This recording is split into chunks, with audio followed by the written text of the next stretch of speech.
So Neil, thank you so much for your time today. We really appreciate you talking with us. So we've been seeing a lot in the news and in the media about this bushfire being especially dangerous. Can you tell us about that and what makes this bushfire season especially dangerous? Yeah, I think large areas of Western Queensland particularly are very dry. They didn't get the rain last wet season, and some areas had residual vegetation from previous wet seasons, and that where there is that vegetation, it's going to be very dry and it will burn quite easily. Okay. And what can folks do to prepare themselves, their families, their homes to kind of protect themselves against bushfire?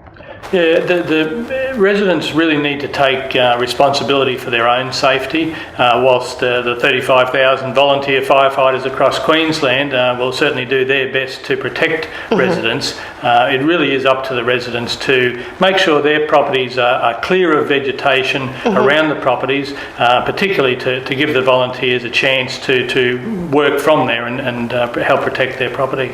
So simple things like just keeping the vegetation clear, maintaining their yard, gutters clear, things along those lines. Any other simple? Yeah, I guess it depends on whereabouts you live. In an I-zone area, that interface between an urban and a rural area, yes, you need to keep clear around your property, make sure that there's no overhanging vegetation, grass is kept mowed around your house, and the access to your property is clear. In Western Queensland, larger properties, not so many, not a forest area so much, grasslands.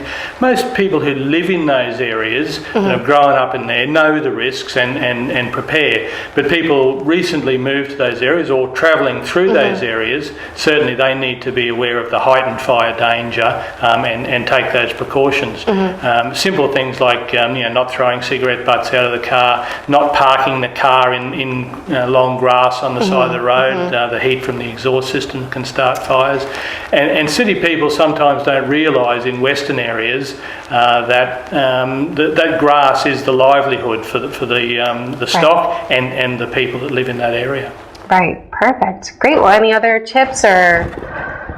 I think residents need to clear around their property, but also put fire breaks in. If you're living on a larger property, you need to protect your property.